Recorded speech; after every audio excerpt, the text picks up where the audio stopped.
Hi Pisces, welcome. This is your reading. Be open-minded po, hindi po halos lahat makaresonate. Kaya piliin nyo na lamang. And thank you nga po pala sa mga nag-subscribe, lalo na sa mga bumabalik. Marami pong salamat. Give me the message for Pisces. Ano yung mensahe sa'yo?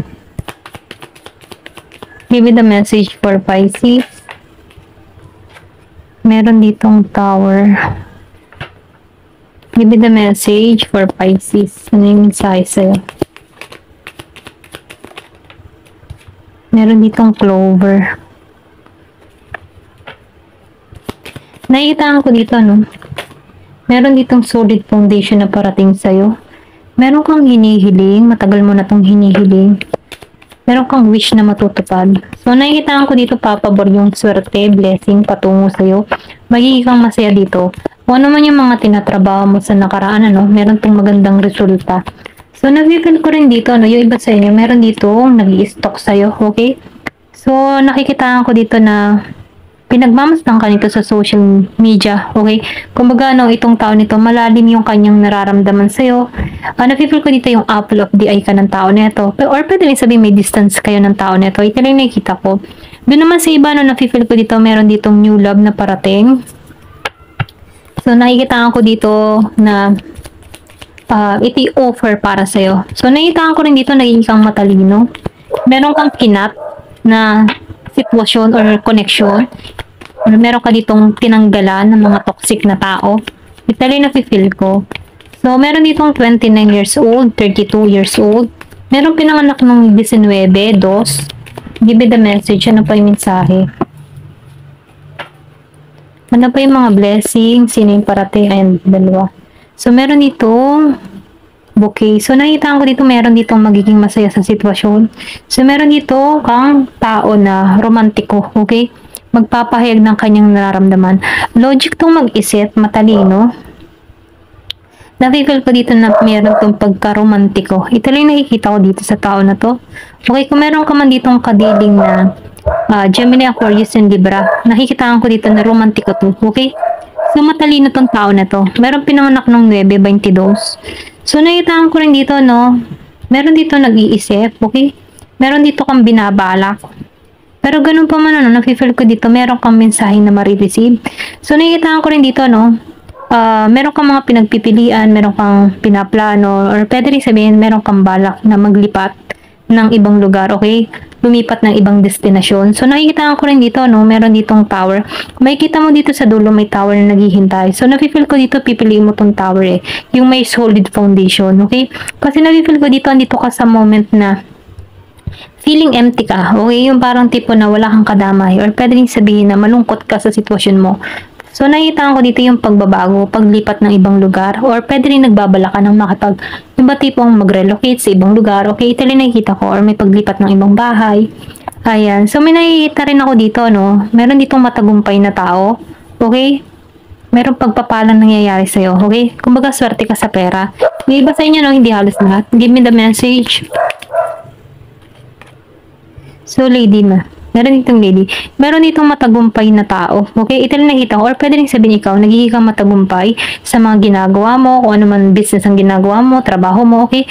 So, nakita ko dito yung pag-angat mo. Ito lang nakita ko. Give me the message. Ano pa yung mensahe? So, book. So, nakita ko dito, marami kang nalalaman, marami kang karunungan. Okay? Na kung saan nagagamit mo ito, ito lang na-feel ko. Yung iba sa inyo, matalino ka mag-isip, matalino ka magplano, kaya nagiging kang matagumpay dito. Ito lang nakikita ko. So, meron ditong tagumpay na naghihintay sa'yo, okay? So, swerte ka sa pera. Ito lang na-feel ko. Meron ditong pera, or meron ka ditong mana na mamanahin. Meron ditong pera na parating sa'yo. Ito lang nakikita ko. Meron pera. Malaking pera. Ito lang nakikita ko. Magiging matagumpay. Magiging masaya sa sitwasyon mo. Kasi nakikita ko dito yung pag-angat. Pag-angat ng buhay mo, okay? Ito lang nakikita ko. Tingnan pa natin dito sa card. Give me the message. Pasensya na kung mayroon kayo naririnig ng tahol ng aso. Give me the message. Ano pa yung mensahe?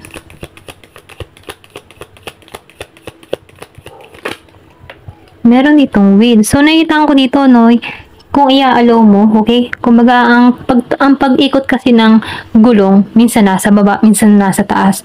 Kung gusto mo mapanatiling nasa taas ka, kailangan huwag ka magbago. Once na umaangat ang buhay mo, huwag ka magbabago. Kumbaga, no, doon ka pa rin manatili sa pagiging humble, okay? Nang sa ganun, no, dire-diretso pa rin yung swerte patungo sa'yo. So, nakikita ko rin dito yung iba sa inyo, merong family affair. Hindi ito halos lahat dito sa part na to. Meron dito, pwede rin sabihin nagkakalabuan, conflict, away, ganyan. May konting argumento, okay? So, nakikita ko dito, meron dito, or nagkaroon dito ng hiwalayan sa iba. Ito lang nakikita ko. So, nakita ko rin dito, no? Meron ka kasi ditong tao na, yung ba, maybe meron ka ditong kadiling na tao na, hindi ba siya tipo na walang isang salita, walang paninindigan, okay? Or nakikita ko rin dito, no, dumidepende to sa kanyang pwedeng magulang, okay? Hindi to independent. Ito rin nakikita ko. Pwede rin sabihin ito yung dahilan kaya nagkaroon kayo dito ng family affair. Meron ditong madaling masulsulan, mga ganun ba? Give me the message ng ibang tao, hindi na nanindigan or pwede rin hindi ganito ipinaglalaban. So, pero ganun pa man, no, nakikita ko dito yung peace and harmony patungo sa'yo. Okay? Or pwede rin sabihin dito na mas gugustuhin mo pa dito na walang kasama. Kasi nafe-feel ko dito na mas nagkakaroon ka ng kapayapaan. Lalo-lalo na sa sarili mo. Okay? Give me the message. So, sinasabihan ka dito, no, pag-ingatan mo yung pera mo, kung saan mo man ilalagay or kung saan mo man i-invest. Kasi, pwedeng, meron ditong kumuha or mag-scam sa'yo or pwede rin sabihin mandaya sa'yo, okay? So, ingatan mo din kung kaninong information mo isasabi mga sikreto mo or mas may naman, no, maging malihim ka na lang once na meron kang mga blessing na dumarating. So, meron ditong clue. Then, sinasabihan ka dito, no, mag-ingat ka din sa mga yung bang tipo na yung mga medyo delikado na. So, pinag-iingat ka dito na huwag kang take ng risk, okay? Ayan, ito na nakikita ko. Give me the message, ano pa yung mensahe. Meron ditong needle and thread. So, nakikita ko dito, wish granted ka. Kung ano man yung hinihiling mo, magtatagumpay ka. So, meron ditong horse hoe. So, good luck, okay? Meron ditong swerte. So, nakikita ko dito yung pagiging mong strong emotion, okay? So, nakikita ko dito yung katatagan mo. Hindi ka madaling mawala ng pag-asa, okay? Ito lang nafe-feel ko sa'yo. Ngayon, tumalsik to. Bridge. So, nakikita ko dito, no, ma-overcome mo lahat. Magtatagumpay ka. Bag. So, nakita ko rin dito, no, yung iba sa inyo merong promotion, may pag-angat, may paglaki ng sahod. And then, yung iba naman sa inyo meron ditong bagong trabaho. Pwede rin bagong trabaho na kung saan may mas malaki ang sahod. Meron ditong magaganap ngayong December. Or pwede rin sabihin merong importanteng nangyari sa iyo nitong December. Last December. So, pin. So, nakikita ko dito new job. Yung iba sa inyo meron bagong trabaho, bagong karera, or pwede rin sabihin nag-iisip ka na dito na lumipat ng bagong trabaho. Okay? Pwede hindi ka na masaya sa present job mo. Kaya nakikita ko dito meron kang new job na gagawin. So, nakikita ko rin dito, no, na meron kang kaibigan dito na talagang handang dumamay sa'yo. Meron ditong year of the dog. Give me the message na pa yung mensahe. Younger man. So, nakita ko rin dito, no, maybe meron ka ditong kadiling na batang lalaki or pwede rin sabihin meron kang anak na batang lalaki. Ito lang nakikita ko. Na kung saan, no, nakikita ko dito na lagi mo tong kadamay. Give me more information. Finger. So, nakikita ko dito, no, binibigyan ka dito ng babala.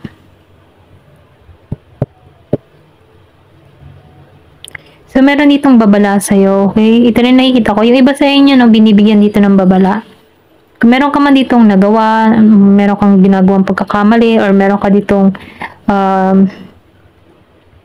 tingin ko, kung meron ka man ditong nagawang pagkakamali, meron ditong warning. Pwede rin sabihin babala na to na wag nang ulitin, okay? Ayan, meron ditong babala. Na kung saan pwede mangyari, yung mga tipo na yung ginagawa, o meron kang ginagawa dito na hindi maganda, pwede meron tong mangyari in the future. Okay, ito lang yung nakikita ko. Hindi halos lahat sa part na to, kilala mo naman yung sarili mo kung wala kang ginagawang masama. Give me the message. So, meron ditong walls. So, nakikita ko dito, meron ditong misunderstanding. Give me more information.